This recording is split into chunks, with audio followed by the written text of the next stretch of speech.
മലബാർ മേഖലയിൽ ബീഫിന്റെ വില വർദ്ധിക്കുന്നു. ജൂലൈ 15 മുതൽ എല്ലില്ലാത്ത ബീഫിന് കിലോയ്ക്ക് 460 രൂപ നൽകണം. എല്ലുള്ളതിന് 400 രൂപയാകും വില. മറ്റു സംസ്ഥാനങ്ങളിൽ നിന്നുള്ള കന്നുകാലി വരവ് കുറഞ്ഞതാണ് 380 വരെ ഉണ്ടായിരുന്ന ബീഫ് വില വർദ്ധിക്കാൻ കാരണമെന്ന് വ്യാപാരികൾ പറയുന്നു. നമ്മോടൊപ്പം ഇപ്പോൾ മീറ്റ് മർച്ചൻസ് അസോസിയേഷൻ ഉണ്ട്.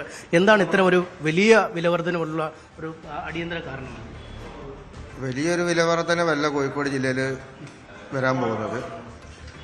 മറ്റ് ജില്ലകളെ വെച്ച് നോക്കുമ്പോൾ കോഴിക്കോട് ജില്ലയിൽ ഇപ്പോഴും 100-120 ഉറുപ്പ്യ കുറവാണ്. മറ്റുള്ള ജില്ലകളിലൊക്കെ 500-520 ഉറുപ്പ്യാണ്. കോഴിക്കോട് എറണാകുളം, തിരുവനന്തപുരം ഭാഗങ്ങളിലൊക്കെ വിൽക്കുന്നത് 520 ഉറുപ്പ്യാണ്.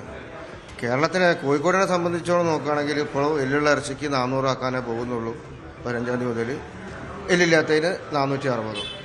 പ്രതിസന്ധി വളരെ രൂക്ഷമായ സ്ഥിതിയിലാണുള്ളത്. ഈ വാങ്ങുന്നവരെ സംബന്ധിച്ചോളം ഒരു വലിയ ഭാരം തന്നെയല്ലേ ഈ പ്രത്യേക വിലക്കയറ്റമൊക്കെ കൂടി നിൽക്കുന്ന ഒരു സാഹചര്യത്തിൽ? അല്ല, നിലവിൽ ഇപ്പോൾ 360 രൂപയാണ് കോഴിക്കോട് സിറ്റിയിനുള്ളിൽ എല്ലുള്ള ഇറച്ചിക്ക് വിൽക്കുന്നത്.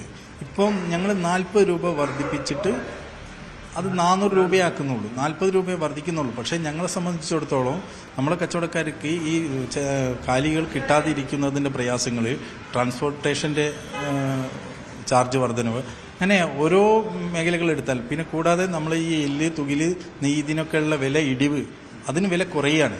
നമ്മൾക്ക് കിട്ടിയിരുന്ന വരുമാനത്തിൽ നിന്ന് തന്നെ ഒരുപാട് പൈസ നഷ്ടപ്പെടുകയും കൂടാതെ ഓരോ കച്ചവടക്കാരനും ഓരോ ദിനം പ്രതി കടക്കണിയിലേക്ക് വീഴുന്ന സാഹചര്യമാണ് ഇന്ന് നിലവിലുള്ളത്. ഓരോ ചന്തകളിൽ ചെല്ലുന്ന സമയത്തും ചരക്കെടുക്കാൻ കഴിയാതെ പ്രയാസപ്പെടുന്ന കച്ചവടക്കാർ. കാരണം ഈ കച്ചവടക്കാരെന്ന് പറഞ്ഞാൽ നമ്മളെ കേരളത്തിനെ സംബന്ധിച്ചിടത്തോളം 15 ലക്ഷത്തോളം ആളുകൾ ഈ വ്യാപാര മേഖലയായിട്ട് ബന്ധപ്പെട്ട് ജീവിക്കുന്നുണ്ട്. അതിൽ 7 ലക്ഷത്തോളം പേര് പ്രത്യക്ഷമായിട്ടും 8 ലക്ഷം പേര് പരോക്ഷമായിട്ടും ഈ മേഖലയായിട്ട് ബന്ധപ്പെട്ട് ജീവിക്കുന്നുണ്ട്. അവരുടെ കുടുംബങ്ങളുണ്ട്. അങ്ങനെ നോക്കുമ്പോൾ വലിയൊരു വിഭാഗം ജനങ്ങളുടെ ജീവിതമാർഗ്ഗമാണിത്. ഇതിൽ ഈ കടക്കണിയിൽ പെടുന്ന സമയത്ത് ഈ കുടുംബങ്ങൾക്കെല്ലാം ഇത് വലിയൊരു ജീവിതം പരാജയപ്പെടുന്ന ഒരു സാഹചര്യത്തിലേക്ക് നീങ്ങാണ്. അപ്പം നമ്മൾ അതിന് വേണ്ടിയിട്ട് ഒരു തുരുപ്പ് എന്ന നിലയിൽ മാത്രം 40 രൂപ മാത്രമേ ഞങ്ങൾ വർദ്ധിപ്പിക്കുന്നുള്ളൂ. ഏവറേജ് 30,000 റുപ്യക്ക് വാങ്ങുന്ന സാധനം 40,000 റുപ്യക്ക് വാങ്ങുന്ന ഒരു സാഹചര്യം എന്നുള്ളത്. അപ്പം അങ്ങനെ വെച്ച് നോക്കുമ്പോൾ ഞങ്ങൾക്ക് 450 റുപ്യ വിറ്റാലും മുതലാവാത്ത സാഹചര്യമുണ്ട്.